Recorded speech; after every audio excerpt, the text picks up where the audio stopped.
Capítulo 6. Por la mañana, miré hacia la playa y como la marea estaba baja, vi algo en la orilla, más grande de lo común, que parecía un tonel. Cuando me acerqué vi un pequeño barril y 2 o 3 pedazos del naufragio del barco, que fueron arrastrados hasta allí en el último huracán. Cuando miré hacia el barco, me pareció que sobresalía de la superficie del agua más que antes. Examiné el barril que había llegado y me di cuenta de que era un barril de pólvora, pero se había mojado y la pólvora estaba apelmazada y dura como una piedra. No obstante, lo llevé rodando hasta la orilla y me acerqué al barco todo lo que pude por la arena para buscar más. Cuando llegué al barco, encontré que su disposición había cambiado extrañamente. El castillo de proa, que antes estaba enterrado en la arena, se había elevado más de 6 pies. La popa, que se había desbaratado y separado del barco por la fuerza del mar poco después de que yo terminara de explorarlo, había sido arrojada hacia un lado y todo el costado donde antes había un buen tramo de agua que no me permitía llegar hasta el barco si no era nadando un cuarto de milla. Se había llenado de arena y ahora casi podía llegar andando hasta él cuando la marea estaba baja. Al principio, esto me sorprendió, pero pronto llegué a la conclusión de que había sido a causa del terremoto, cuya fuerza había roto el barco más de lo que ya estaba, de modo que, a diario, sus restos llegaban hasta la orilla arrastrados por el viento y las olas. Esto me distrajo completamente de mi proyecto de mudar mi vivienda y me mantuvo, especialmente ese día, buscando el modo de volver al barco, pero comprendí que no podría hacerlo pues su interior estaba completamente lleno de arena. Sin embargo, como había aprendido a no desesperar por nada, decidí arrancar todos los trozos del barco que pudiera sabiendo que todo lo que consiguiera rescatar de él, me sería útil de un modo u otro. 3 de mayo. Comencé a cortar un pedazo de travesaño que sostenía, según creía, parte de la plataforma o cubierta. Cuando terminé, quité toda la arena que pude de la parte más elevada, pero la marea comenzó a subir y tuve que abandonar la tarea. 4 de mayo. Salí a pescar pero no cogí ni un solo pescado que me hubiese atrevido a comer y cuando me aburrí de esta actividad, justo cuando me iba a marchar, pesqué un pequeño delfín. Me había hecho un sedal con un poco de cuerda pero no tenía anzuelos, no obstante, a menudo cogía suficientes peces, tantos como necesitaba, y los secaba al sol para comerlos secos. 5 de mayo. Trabajé en los restos del naufragio, corté en pedazos otro travesaño y rescaté 3 planchas de abeto de la cubierta, que até e hice flotar hasta la orilla cuando subió la marea. 6 de mayo. Trabajé en los restos del naufragio, rescaté varios tornillos y otras piezas de hierro, puse mucho ahínco y regresé a casa muy cansado y con la idea de renunciar a la tarea. 7 de mayo. Volví al barco pero sin intenciones de trabajar y descubrí que el casco se había roto por su propio peso y por haberle quitado los soportes, de manera que había varios pedazos sueltos y la bodega estaba tan al descubierto que se podía ver a través de ella, aunque solo fuera agua y arena. 8 de mayo. Fui al barco con una barra de hierro para arrancar la cubierta que ya estaba bastante despejada del agua y la arena, arranqué 2 planchas y las llevé hasta la orilla, nuevamente, con la ayuda de la marea. Dejé la barra de hierro en el barco para el día siguiente. 9 de mayo. Fui al barco y me abrí paso en el casco con la barra de hierro. Palpé varios toneles y los aflojé pero no pude romperlos. También palpé el rollo de plomo de Inglaterra y logré moverlo pero pesaba demasiado para sacarlo. 10, 11, 12, 13 y 14 de mayo. Fui todos los días al barco y rescaté muchas piezas de madera y planchas o tablas y 200 o 300 libras de hierro. 15 de mayo. Me llevé 2 hachas pequeñas para tratar de cortar un pedazo del rollo de plomo, aplicándole el filo de una de ellas y golpeando con la otra, pero como estaba a casi 1,5 pies de profundidad, no pude atinar a darle ni un solo golpe. 16 de mayo. El viento sopló con fuerza durante la noche y el barco se desbarató aún más con la fuerza del agua, pero me quedé tanto tiempo en el bosque cazando palomas para comer, que la marea me impidió llegar hasta él ese día. 17 de mayo. Vi algunos restos del barco que fueron arrastrados hasta la orilla, a gran distancia, a unas 2 millas de donde me hallaba. Resolví ir a investigar de qué se trataba y descubrí que era una parte de la proa, demasiado pesada para llevármela. 24 de mayo. Hasta esta fecha, trabajé diariamente en el barco, y con gran esfuerzo, logré aflojar tantas cosas con la barra de hierro que cuando subió la marea por primera vez, vinieron flotando hasta la orilla varios toneles y 2 de los arcones de marino, pero el viento soplaba de la costa y no llegó nada más ese día, excepto unos pedazos de madera y un barril que contenía un poco de cerdo del Brasil, pero el agua y la arena lo habían estropeado. Proseguí sin tregua con esta tarea hasta el día 15 de junio, con la excepción del tiempo que dedicaba a buscar alimento, que era, como he dicho, cuando subía la marea, a fin de haber terminado para cuando bajara.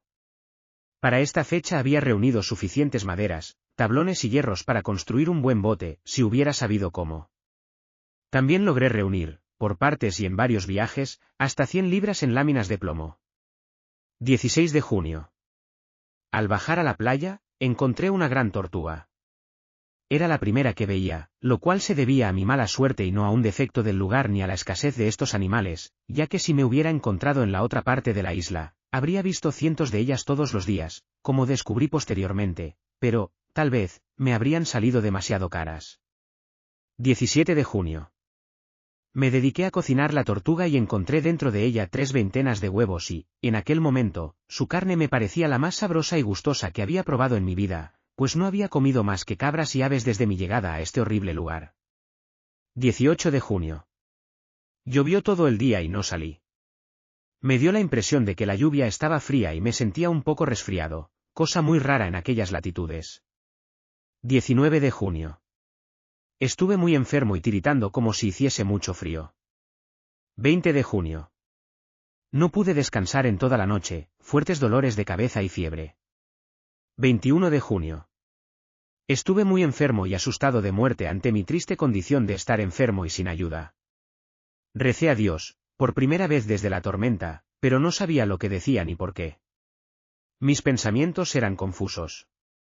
22 de junio.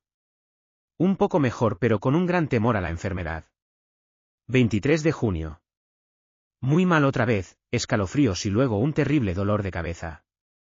24 de junio. Mucho mejor. 25 de junio.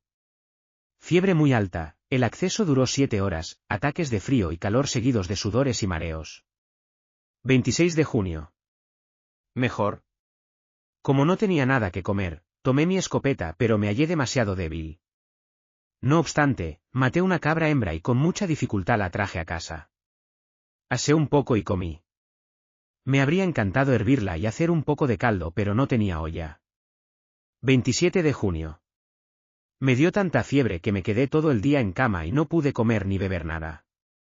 Estaba a punto de morir de sed pero me sentía tan débil, que no podía tenerme en pie o buscar agua para beber. Recé a Dios nuevamente pero deliraba y cuando no lo hacía, era tan ignorante que no sabía qué decirle. Tan solo lloraba diciendo, Señor, mírame, ten piedad de mí, ten misericordia de mí. Creo que no hice más por 2 o 3 horas hasta que comenzó a bajar la fiebre. Me quedé dormido y no desperté hasta altas horas de la noche. Cuando lo hice me sentía mejor pero débil y extremadamente sediento. No obstante, como no tenía agua en toda mi habitación, me vi obligado a esperar hasta la mañana y volví a dormirme. En esta segunda ocasión tuve una terrible pesadilla. Soñé que estaba sentado en el suelo en la parte exterior de mi muro, en el mismo sitio en el que me había sentado cuando se desató la tormenta después del terremoto, y vi a un hombre que descendía a la tierra desde una gran nube negra envuelto en una brillante llama de fuego y luz. Todo él brillaba tanto como una llama por lo que no podía mirar hacia donde estaba, su aspecto era tan inexpresablemente espantoso que resulta imposible describirlo con palabras. Cuando puso los pies sobre la tierra, me pareció que ésta temblaba, como lo había hecho en el terremoto y que el aire se llenaba de rayos de fuego. No bien tocó la tierra, comenzó a caminar hacia mí con una gran lanza o arma en la mano y la intención de matarme. Cuando llegó a un promontorio de tierra, que estaba a cierta distancia de mí me habló o escuché una voz tan terrible que es imposible describir el terror que me causó. Lo único que puedo decir que entendí fue esto, en vista de que ninguna de estas cosas ha suscitado tu arrepentimiento, ahora morirás. Al decir esto, me pareció que levantaba la lanza para matarme. Nadie que lea este relato puede esperar que yo sea capaz de describir el espanto de mi alma ante esta terrible visión, quiero decir que, aunque solo era un sueño horroroso. Tampoco es posible describir mejor la impresión que quedó en mi espíritu al despertar y comprender que se trataba de un sueño. No tenía, ay de mí, ningún conocimiento religioso, lo que había aprendido gracias a las buenas enseñanzas de mi padre, se había desvanecido en 8 años de ininterrumpidos desarreglos propios de la gente de mar y de haberme relacionado solo con gente tan incrédula y profana como yo. No recuerdo haber tenido, en todo ese tiempo, ni un solo pensamiento que me elevara a Dios o que me hiciera mirar hacia adentro y reflexionar sobre mi conducta, solo una cierta estupidez espiritual, que no deseaba el bien ni tenía conciencia del mal, se había apoderado totalmente de mí y me había convertido en la criatura más dura, insensible y perversa entre todos los marinos, que no sentía temor de Dios en el peligro, ni le estaba agradecido en la salvación. Esto se entenderá mejor cuando cuente la parte pasada de mi historia y agregue que, a pesar de todas las desgracias que me habían ocurrido hasta ese día, no se me había ocurrido pensar que eran a consecuencia de la intervención divina, o que se trataba de un castigo por mis pecados, por la rebeldía contra mi padre, por mis pecados actuales que eran muy grandes o, bien, un castigo por el curso general de mi depravada vida. Cuando me hallaba en aquella desesperada expedición en las desiertas costas de África, no pensé ni por un instante en lo que podía ser de mí, ni deseé que Dios me indicara a dónde dirigirme, ni me protegiera del peligro que me rodeaba y de las criaturas voraces y salvajes crueles. Simplemente, no pensaba en Dios ni en la providencia y me comportaba como una mera bestia enajenada de los principios de la naturaleza y los dictados del sentido común, a veces, ni siquiera como eso. Cuando fui liberado y rescatado por el capitán portugués, y bien tratado, con justicia, honradez y caridad, no tuve ni un solo pensamiento de gratitud. Cuando, nuevamente, naufragué y me vi perdido y en peligro de morir ahogado en esta isla, no sentí el menor remordimiento ni lo vi como un castigo justo, tan solo me repetía una y otra vez que era un perro desgraciado, nacido para ser siempre miserable. Es cierto que cuando llegué a esta orilla por primera vez y me di cuenta de que toda la tripulación había perecido ahogada mientras que yo me había salvado, me sobrecogió una especie de éxtasis o conmoción del alma que, si la gracia de Dios me hubiese asistido, se habría convertido en sincero agradecimiento. Mas esto terminó donde comenzó, en un mero ramalazo de felicidad, o, podría decir, una mera sensación de alegría por estar vivo, sin reflexionar en lo más mínimo acerca de la bondad de la mano que me había salvado y me había escogido cuando el resto había sido aniquilado, sin preguntarme por qué la providencia había sido tan misericordiosa conmigo. Más bien, experimenté el mismo tipo de júbilo que sienten los marineros cuando llegan a salvo a la orilla después de un naufragio, júbilo que ahogan por completo en un jarro de ponche y olvidan apenas ha concluido, y todo el resto de mi vida transcurría así.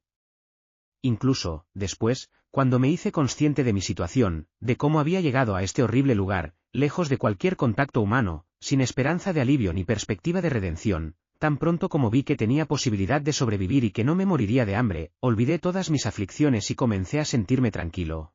Me dediqué a las tareas propias de mi supervivencia y abastecimiento y me hallé muy lejos de considerar mi condición como un juicio del cielo o como obra de la mano de Dios.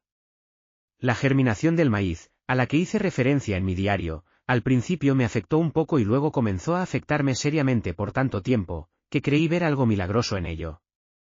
Pero tan pronto como desapareció esa idea, se desvaneció la impresión que me había causado, como lo he señalado anteriormente.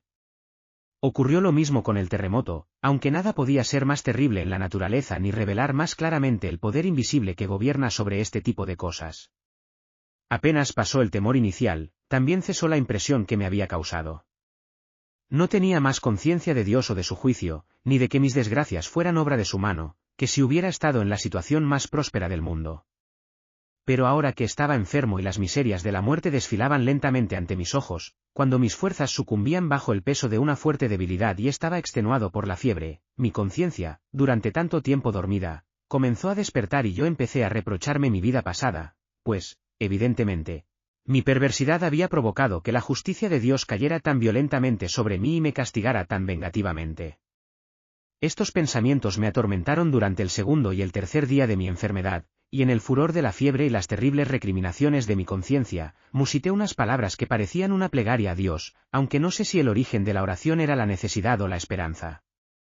Más bien era el llamado del miedo y la angustia, pues mis pensamientos confusos, mis convicciones fuertes y el horror de morir en tan miserable situación me abrumaron la cabeza. En este desasosiego, no sé lo que pude haber dicho, pero era una suerte de exclamación, algo así como, Señor, ¿qué clase de miserable criatura soy? Si me enfermo, moriré de seguro por falta de ayuda. Señor, ¿qué será de mí? Entonces comencé a llorar y no pude decir más.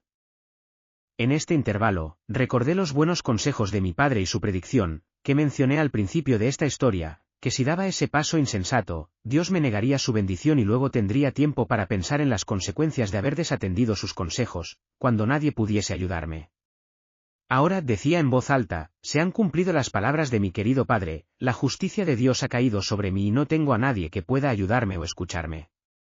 Hice caso omiso a la voz de la providencia, que tuvo la misericordia de ponerme en una situación en la vida en la que hubiera vivido feliz y tranquilamente, mas no fui capaz de verlo, ni de aprender de mis padres, la dicha que esto suponía. Los dejé lamentándose por mi insensatez y ahora era yo el que se lamentaba de las consecuencias, rechacé su apoyo y sus consejos, que me habrían ayudado a abrirme camino en el mundo y me habrían facilitado las cosas y ahora tenía que luchar contra una adversidad demasiado grande, hasta para la misma naturaleza, sin compañía, sin ayuda, sin consuelo y sin consejos. Entonces grité, Señor, ayúdame porque estoy desesperado. Esta fue la primera oración, si puede llamarse de ese modo, que había hecho en muchos años. Más vuelvo a mi diario. 28 de junio. Un poco más aliviado por el sueño y ya sin fiebre, me levanté. Como el miedo y el terror de mis sueños había sido muy grande y pensaba que la fiebre volvería al día siguiente, tenía que buscarme algo que me refrescara y me fortaleciera cuando volviera a sentirme enfermo. Lo primero que hice fue llenar una gran botella cuadrada de agua y colocarla encima de mi mesa, junto a la cama y para templarla, le eché como la cuarta parte de una pinta de ron y lo mezclé bien. Entonces asé un trozo de carne de cabra sobre los carbones pero apenas comí.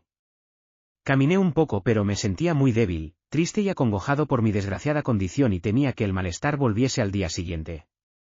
Por la noche me hice la cena con 3 huevos de tortuga que asé en las ascuas y me los comí, como quien dice, en el cascarón. Esta fue la primera vez en mi vida, según recuerdo, que le pedí a Dios la bendición por mis alimentos. Después de comer, traté de caminar pero estaba tan débil que apenas podía cargar la escopeta, porque nunca salía sin ella, así que solo anduve un poco y me senté en la tierra, mirando hacia el mar que tenía delante de mí y que estaba tranquilo y en calma. Mientras estaba allí, pensé en cosas como estas, que son esta tierra y este mar que tanto he contemplado. ¿De dónde vienen? ¿Y qué soy yo y todas las demás criaturas, salvajes y domésticas, humanas y bestiales? ¿Dónde estamos? De seguro todos hemos sido creados por una fuerza secreta, que también hizo la tierra, el mar, el aire y el cielo. ¿Quién es? Luego inferí, naturalmente, que era Dios quien lo había hecho todo. Pues bien, pensé, si Dios ha hecho todas estas cosas, es Él quien las guía y quien gobierna sobre ellas y sobre todo lo que les sucede, ya que la fuerza que pudo crear todas las cosas ha de tener, ciertamente, el poder de guiarlas y dirigirlas. Si esto es así, nada puede ocurrir en el gran circuito de su obra sin su conocimiento o consentimiento. Y si nada puede ocurrir sin que él lo sepa, entonces él ha de saber que estoy aquí y que me hallo en esta terrible situación, y si nada ocurre sin que él lo ordene, entonces él debe haber ordenado que esto me ocurriera. No imaginé nada que contradijera estas conclusiones y por lo tanto, tuve la certeza de que Dios había mandado que me pasara todo esto y que había caído en este miserable estado por orden suya, ya que él tenía todo el poder, no solo sobre mí sino sobre todo lo que sucedía en el mundo. Entonces pensé, ¿por qué Dios me ha hecho esto? ¿Qué he hecho para ser tratado de esta forma? Mi conciencia me refrenó ante esta pregunta como si fuese una blasfemia y me pareció que me hablaba de la siguiente manera, infeliz, ¿preguntas qué has hecho? Mira hacia atrás, hacia el terrible despilfarro que has hecho con tu vida y pregúntate qué no has hecho, pregúntate por qué no has sido destruido mucho antes. ¿Por qué no te ahogaste en las radas de Yarmouth? ¿Por qué no te mataron en la pelea cuando el barco fue capturado por el corsario de Salé? ¿Por qué no fuiste devorado por las bestias salvajes en la costa de África? ¿Por qué no te ahogaste aquí cuando toda la tripulación pereció, excepto tú? Y aún preguntas, ¿qué he hecho? Estas reflexiones me dejaron estupefacto, como atónito, y no sabía qué decir para responderme. Me levanté pensativo y triste y regresé a mi refugio y subí por mi muralla, como si fuera a irme a la cama pero mi espíritu estaba tristemente perturbado y no tenía sueño, así que me senté en mi silla y encendí mi lámpara, porque empezaba a oscurecer. Como temía que volviera el malestar, se me ocurrió que los brasileños no toman otra medicina que su tabaco para casi todas sus dolencias y que, en uno de mis arcones, tenía un trozo de un rollo de tabaco que estaba bastante curado y otro poco que aún estaba verde y menos curado. Fui como guiado por el cielo, porque en ese arcón encontré la cura para mi alma y mi cuerpo. Abrí el arcón y encontré lo que estaba buscando, es decir, el tabaco, y como los libros que había rescatado estaban también allí, saqué una de las Biblias, que mencioné anteriormente y que, hasta entonces, no había tenido ni el tiempo ni la inclinación de mirar y la llevé a la mesa junto con el tabaco. No sabía qué hacer con el tabaco para curarme ni si servía o no para ello, pero hice varios experimentos con él, convencido de que funcionaría de un modo u otro. Primero me metí un pedazo de una hoja en la boca y la mastiqué, lo cual me provocó una especie de aturdimiento pues el tabaco estaba verde y fuerte y no estaba habituado a utilizarlo. Luego tomé otro poco y lo maceré en un poco de ron durante 1 o 2 horas para tomarme una dosis cuando me acostara. Por último, quemé un poco en un brasero e inhalé el humo tanto tiempo como este y el calor me lo permitieron, hasta que me sentí sofocado. Mientras realizaba estas operaciones, tomé la Biblia y comencé a leer, pero el tabaco me tenía tan mareado que no pude proseguir, al menos por esta vez. Había abierto el libro al azar y las primeras palabras que hallé fueron estas: invócame en el día de tu aflicción y yo te salvaré y tú me glorificarás. Estas palabras me parecieron muy adecuadas para mi caso y me causaron cierta impresión cuando las leí, mas no tanto como lo hicieron posteriormente, porque la palabra salvado no me decía nada, me parecía algo tan remoto, tan imposible según mi forma de ver las cosas que comencé a decir, como los hijos de Israel cuando les ofrecieron carne para comer: ¿puede Dios servir una mesa en el desierto? Y así comencé a decir: ¿puede Dios sacarme de este lugar? Y como no habría de tener ninguna esperanza en muchos años, varias veces me hice esta pregunta. No obstante, estas palabras causaron una gran impresión en mí y las medité con frecuencia.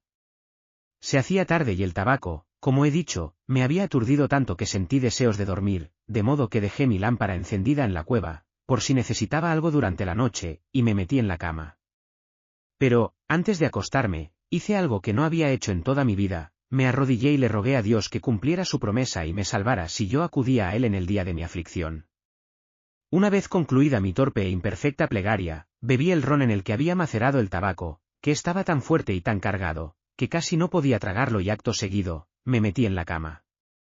Sentí que se me subía a la cabeza violentamente, pero me quedé profundamente dormido y me desperté, a juzgar por el sol, a eso de las 3 de la tarde del día siguiente. Sin embargo, aún creo que dormí todo ese día y toda esa noche, hasta casi las 3 de la tarde del otro día, pues, de lo contrario, no entiendo cómo pude perder un día en el cómputo de los días de la semana, cosa que comprendí unos años más tarde, pues si había cometido el error de trazar la misma línea 2 veces, entonces debí perder más de un día. Lo cierto es que, según mis cálculos, perdí un día y nunca supe cómo. En cualquier caso, al despertar me encontré mucho mejor y con el ánimo dispuesto y alegre. Al levantarme, me sentía más fuerte que el día anterior y tenía mejor el estómago, pues estaba hambriento. En pocas palabras, no tuve fiebre al día siguiente y fui mejorando paulatinamente. Esto ocurrió el día 29.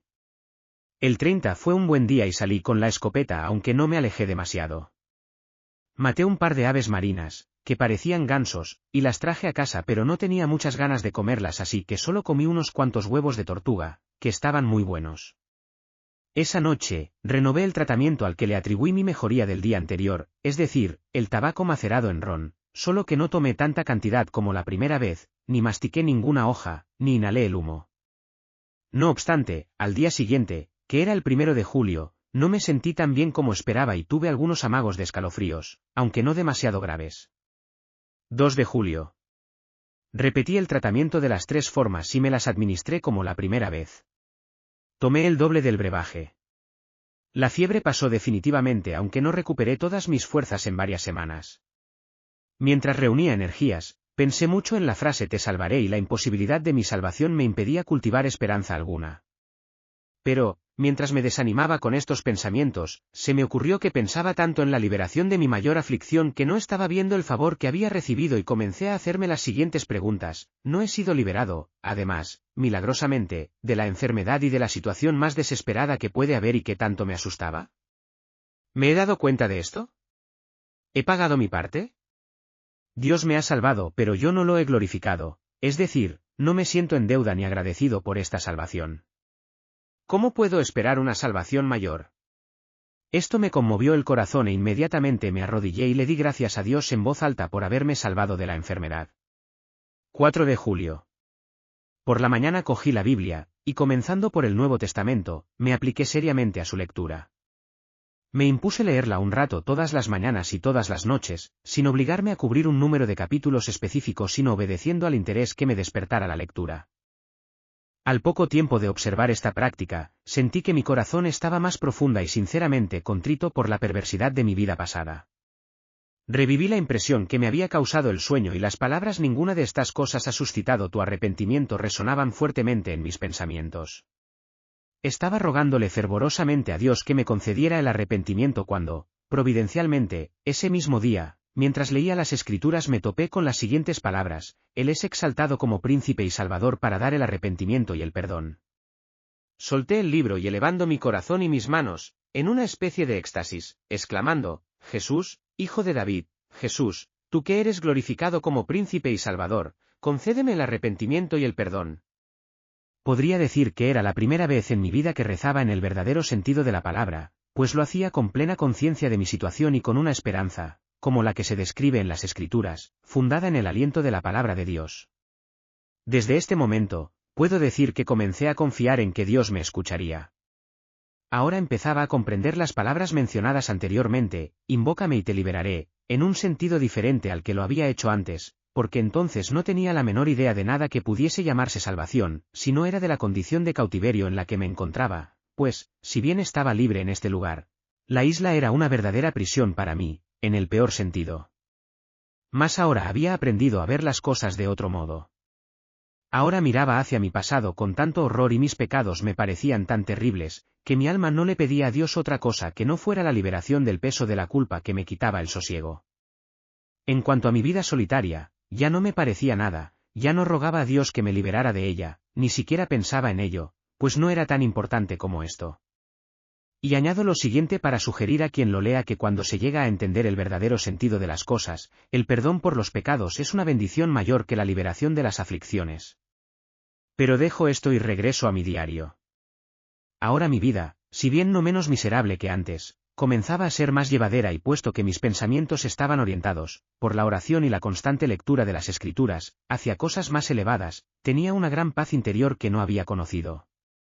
Además, a medida que iba recuperando la salud y las fuerzas, me propuse procurarme todo lo que necesitaba y darle a mi vida la mayor regularidad posible. Desde el 4 al 14 de julio, me dediqué, principalmente, a caminar con mi escopeta en mano, poco a poco, como un hombre que está juntando fuerzas después de la enfermedad, pues es difícil imaginar lo débil que me encontraba.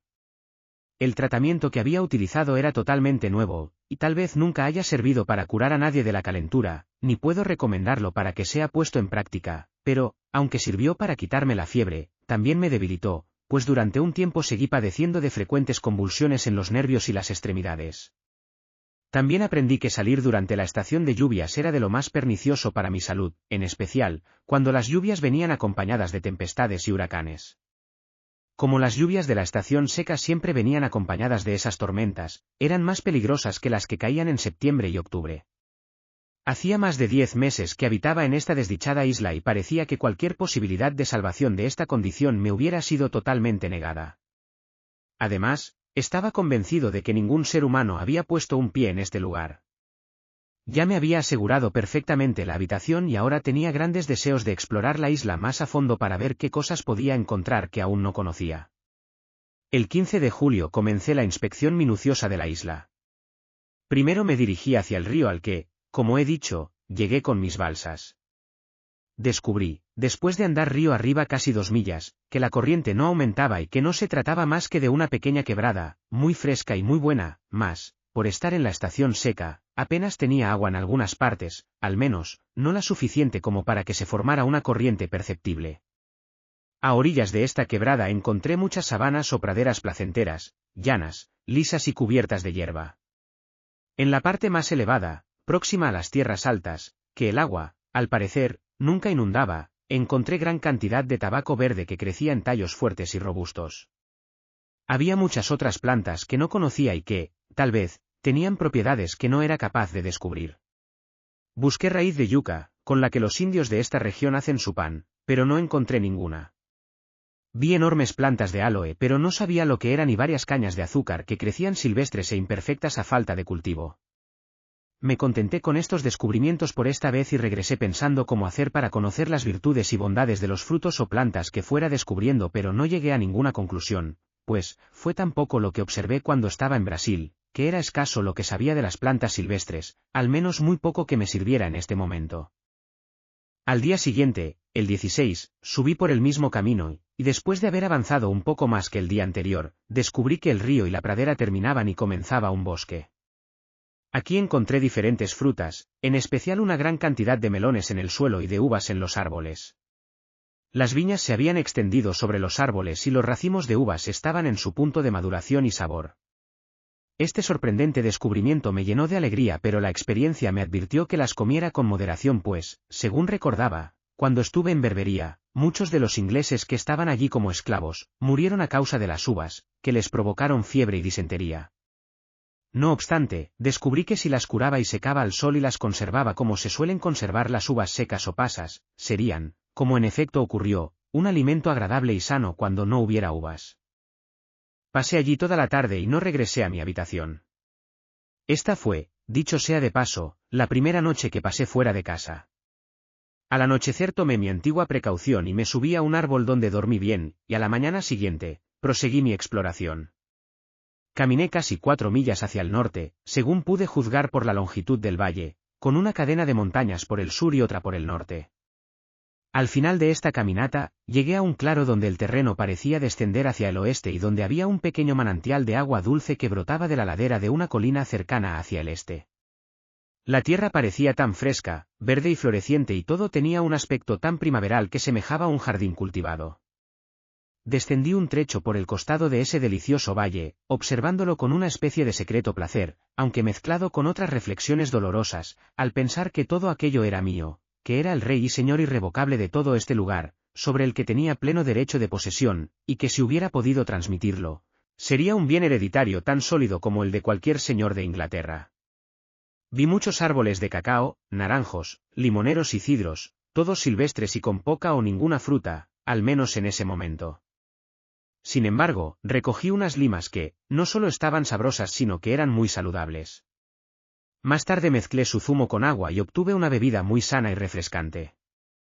Me di cuenta de que tenía mucho que transportar a casa, así que decidí separar una provisión de uvas, limas y limones para disponer de ellos durante la estación húmeda, que como sabía, se aproximaba. Con este propósito, hice un gran montón de uvas en un sitio y luego uno más pequeño en otro y, finalmente, uno mayor de limas y limones en otra parte. Entonces cogí un poco de cada montón y me encaminé a casa con la resolución de volver de nuevo pero con una bolsa, saco o algo similar para llevarme el resto. Al cabo de 3 días de viaje regresé a casa, que así debo llamar a mi tienda y a mi cueva. Pero antes de llegar, las uvas se habían echado a perder, pues, como estaban tan maduras y jugosas, se magullaron por su propio peso y no servían para nada. Las limas estaban en buen estado pero solo pude transportar unas pocas. Al día siguiente, el 19, regresé con 2 sacos pequeños que me había hecho para traer a casa mi cosecha, pero al llegar al montón de uvas, que estaban tan apetitosas y maduras cuando las recogí, me quedé sorprendido de encontrarlas desparramadas, deshechas y tiradas por aquí y por allá, muchas de ellas mordidas o devoradas.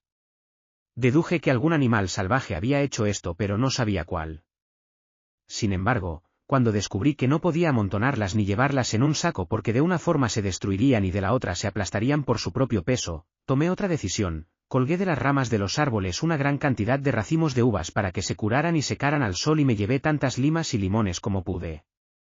Cuando regresé a casa de este viaje, pensé con gran placer en la fecundidad de aquel valle y su placentera situación, protegido de las tormentas, cercano al río y al bosque y llegué a la conclusión de que había establecido mi morada en la peor parte de la isla.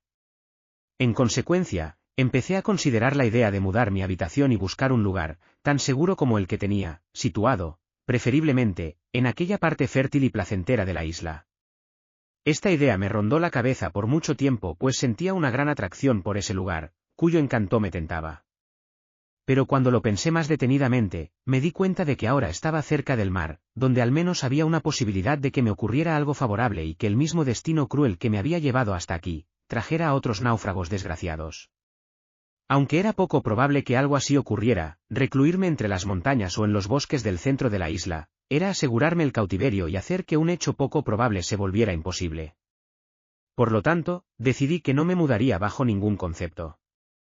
No obstante, estaba tan enamorado de ese lugar que pasé allí gran parte del resto del mes de julio. A pesar de haber decidido que no me mudaría, me construí una especie de emparrado que rodeé, a cierta distancia, con una fuerte verja de 2 filas de estacas, tan altas como me fue posible, bien enterradas y rellenas de maleza. Allí dormía seguro 2 o 3 noches seguidas, pasando por encima de la valla con una escalera, como antes, y ahora me figuraba que tenía una casa en el campo y otra en la costa. En estas labores estuve hasta principios del mes de agosto.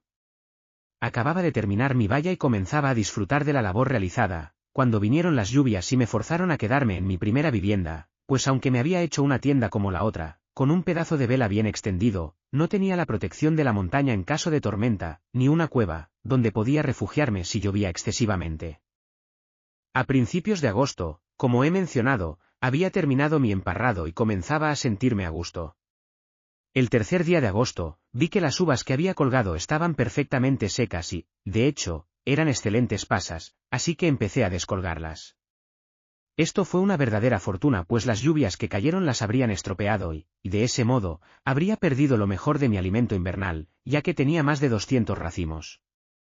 Apenas las hube descolgado y transportado a casa, comenzó a llover y desde ese día, que era el 14 de agosto, hasta mediados de octubre, llovió casi todos los días, a veces, con tanta fuerza que no podía salir de mi cueva durante varios días.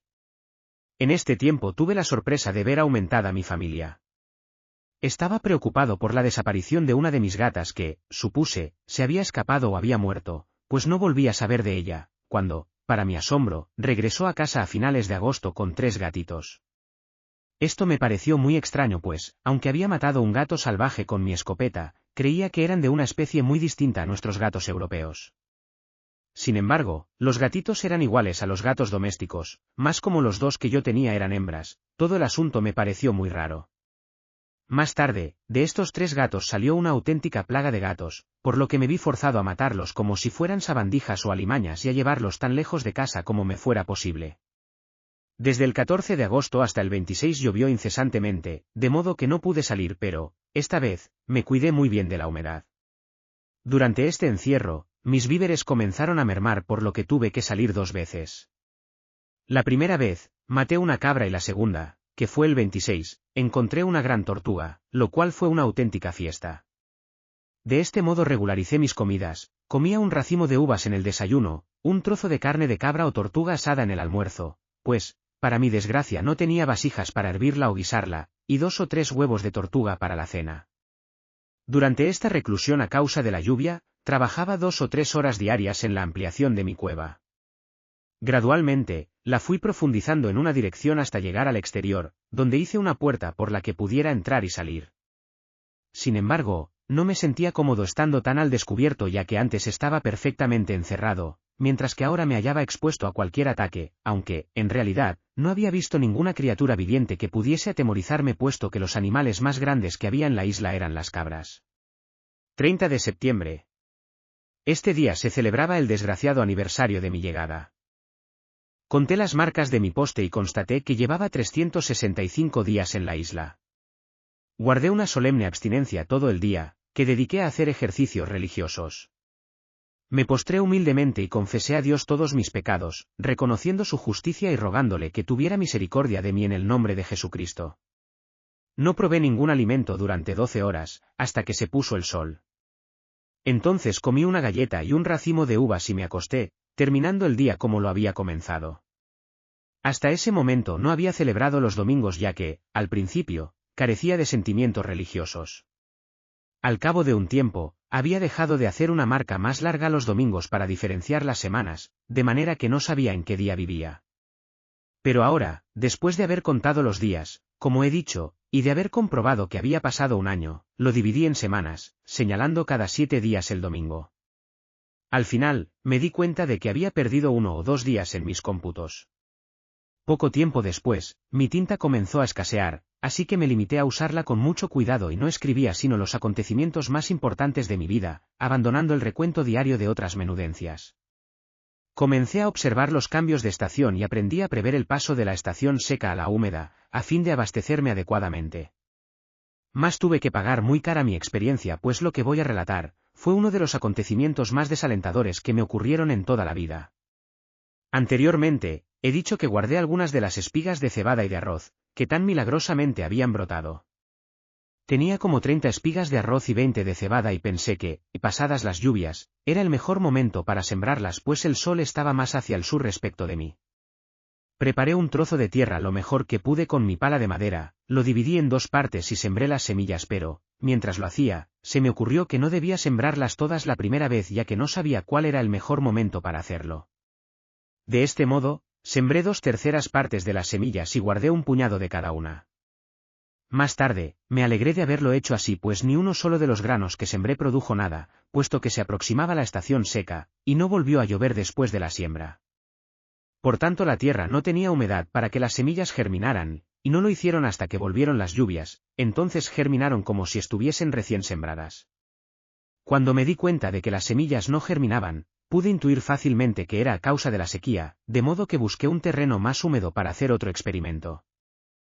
Haré un trozo de tierra cerca de mi emparrado y sembré el resto de las semillas en febrero, un poco antes del equinoccio de primavera. Las lluvias de marzo y abril las hicieron brotar perfectamente y dieron una buena cosecha, mas, como no me atreví a sembrar toda la que había guardado, tan solo obtuve una pequeña cosecha, que no ascendía a más de un celemín de cada grano. Este experimento me hizo experto en la materia y ahora sabía, exactamente, cuál era la estación propicia para sembrar y, además, que podía sembrar y cosechar 2 veces al año. Mientras crecía el grano hice un pequeño descubrimiento que luego me rindió gran provecho. Tan pronto como cesaron las lluvias y el tiempo mejoró, lo cual ocurrió hacia el mes de noviembre, fui a mi emparrado del campo, al cual no iba desde hacía varios meses, y encontré todo tal y como lo había dejado.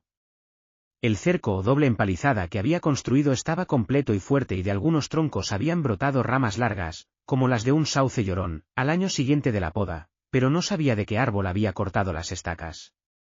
Sorprendido y complacido de ver aquellos retoños, los podé para que crecieran tan uniformemente como fuese posible y resulta casi increíble que en 3 años crecieran tan maravillosamente, de forma que, si la empalizada formaba un círculo de casi 25 yardas de diámetro, los árboles, que así podía llamarlos, la cubrieron completamente, dando suficiente sombra como para refugiarme durante toda la estación seca.